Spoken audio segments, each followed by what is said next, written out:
जनसंख्या वृद्धि। जनसंख्या वृद्धि क्या होती है? जनसंख्या वृद्धि दो समय बिंदुओं के बीच किसी क्षेत्र विशेष में रहने वाले लोगों की संख्या में परिवर्तन को कहते हैं। यानी किसी भी दो समय को हम ले सकते हैं, 2 वर्षों को ले सकते हैं। जैसे हमें पता है कि जो जनगणना है वो हर 10 वर्ष बाद होती है। जैसे हम 1901 यहाँ पे देख सकते हैं, 1901 और 1911 10 वर्ष के बाद जनगणना हुई। तो जो पहली जनगणना है कुल जनसंख्या इतनी थी और उसके बाद जनगणना हुई तो जनसंख्या इतनी आई। तो ये जो जनसंख्या के अंदर परिवर्तन हुआ था ये धनात्मक हुआ था, यानी जनसंख्या बढ़ी थी। लेकिन कभी कभी ऐसे होता है जनसंख्या बढ़ने की जगह घट जाती है। जैसे हम अगले पॉइंट में देख सकते हैं 1921 में जनसंख्या कम हो गई थी पहले से। तो जितना बदलाव आया था वो यहाँ पर क्या है, पहले धनात्मक आया पॉजिटिव, फिर नेगेटिव गिरावट आई, तो हम उसे बोलेंगे ऋणात्मक जनसंख्या परिवर्तन। 2 समय बिंदुओं के बीच में लोगों की संख्या में आए हुए परिवर्तन को जनसंख्या वृद्धि कहते हैं। अगर इसी जनसंख्या वृद्धि को अगर हम प्रतिशत में लिखते हैं तो उसे कहेंगे जनसंख्या वृद्धि दर।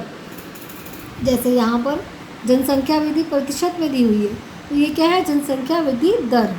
ये 5.75 जो है जनसंख्या में वृद्धि हुई थी, ये परसेंट्स में जो जब हम लिखेंगे प्रतिशत में लिखेंगे तो उसे कहेंगे जनसंख्या वृद्धि दर। और जनसंख्या वृद्धि दर होने का कारण क्या है, जनसंख्या वृद्धि जो होती है उसके कारण क्या क्या घटक हैं। एक तो है प्राकृतिक, जो नेचुरल होता है। नेचुरल में हम लेंगे जन्म और मृत्यु, ये नेचुरल है। तो अगर हम अभिप्रेरित लेंगे, अभिप्रेरित क्या होते हैं, जो हम प्रवास करते हैं, एक जगह से दूसरी जगह जाते हैं। अगर हम कहीं जाते हैं तो उसे कहते हैं आप्रवास। अगर वहाँ से हम कहीं बाहर चले जाते हैं तो उसे कहते हैं उत्प्रवास। किसी देश के अंदर आने वाले लोगों को आप्रवास और देश से बाहर जाने वाले को उत्प्रवास कहते हैं। ये अभिप्रेरित होता है, ये हमारी इच्छा से होता है। और जब प्राकृतिक वृद्धि का विश्लेषण अशोषित जन्म और मृत्यु दरों में निर्धारित किया जाता है तो उसे कहते हैं प्राकृतिक वृद्धि। जन्म लेने वालों की संख्या अगर ज़्यादा है तो जनसंख्या जो है धनात्मक वृद्धि होगी। अगर मृत्यु दर की ज़्यादा है, वहाँ पर लोग मरने वाले ज़्यादा है, तो वहाँ पर ऋणात्मक वृद्धि होगी। धनात्मक जन्म से और मृत्यु से ऋणात्मक वृद्धि दर होगी। और इसके अलावा अभिप्रेरित जो है वो क्या है, वो है जब बाहर अंतर्वर्ती और बाहरवर्ती संचलन यानी उत्प्रवास या अप्रवास से जब जनसंख्या में वृद्धि होती है ऋणात्मक या धनात्मक, तो उसे कहते हैं अभिप्रेरित जनसंख्या वृद्धि दर को करने वाले घटक। यहाँ पर जनसंख्या वृद्धि दर को निकालने का एक फॉर्मूला है। जैसे ये सब वर्षों के लिए जनसंख्या दे रखी है और यहाँ पर देखिए ये फॉर्मूला दिया हुआ है, क्या है, G बराबर है P2 minus P1 upon P1 multiply 100।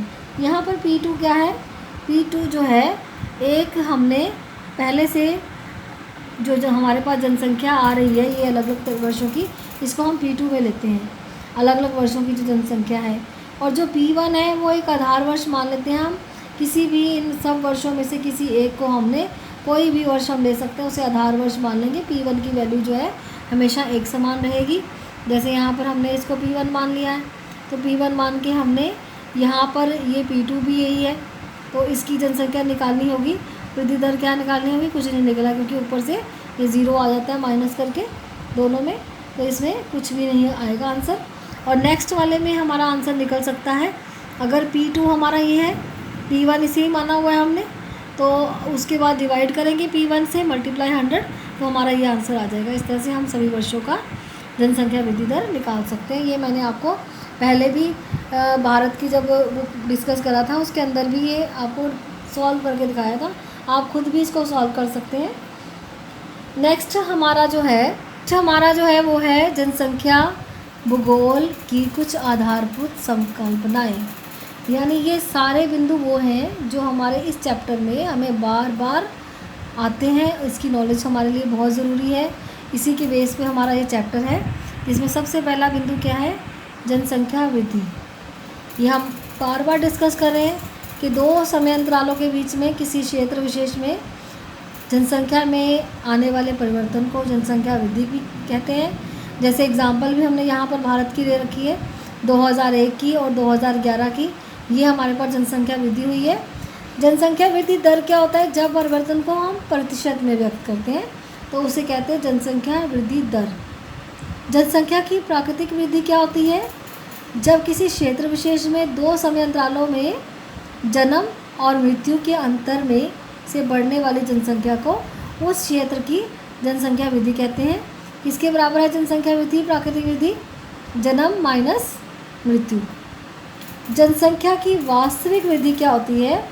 जब हम इसमें उत्प्रवास और अप्रवास को भी लेंगे, ये वास्तविक वृद्धि कहलाएगी।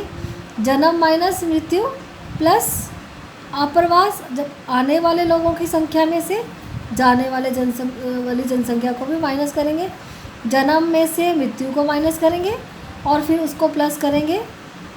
जहाँ पर लोग आए हैं और जितने गए हैं उनको आपस में माइनस करके जब इन दोनों को प्लस करेंगे तो हमारे पास आ जाएगी जनसंख्या की वास्तविक वृद्धि। जन्म माइनस मृत्यु प्लस अप्रवास माइनस उत्प्रवास। जनसंख्या की धनात्मक वृद्धि यह तब होती है जब दो समय अंतरालों के बीच में जन्म दर मृत्यु दर से अधिक हो। मैंने आपको पहले भी बताया है, जहाँ पर जन्म दर ज़्यादा होती है वहाँ पर जनसंख्या की धनात्मक वृद्धि होती है। इसी प्रकार जब मृत्यु दर ज़्यादा होगी दो समय अंतरालों के बीच में किसी क्षेत्र में जनसंख्या कम तब होगी जब वहाँ के लोगों की मृत्यु ज़्यादा होगी।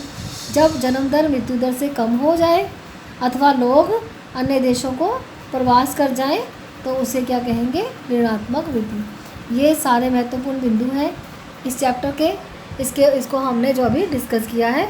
अब इसके आगे वाले जो पॉइंट्स हैं वो मैं कल डिस्कस करूँगी। Thank you.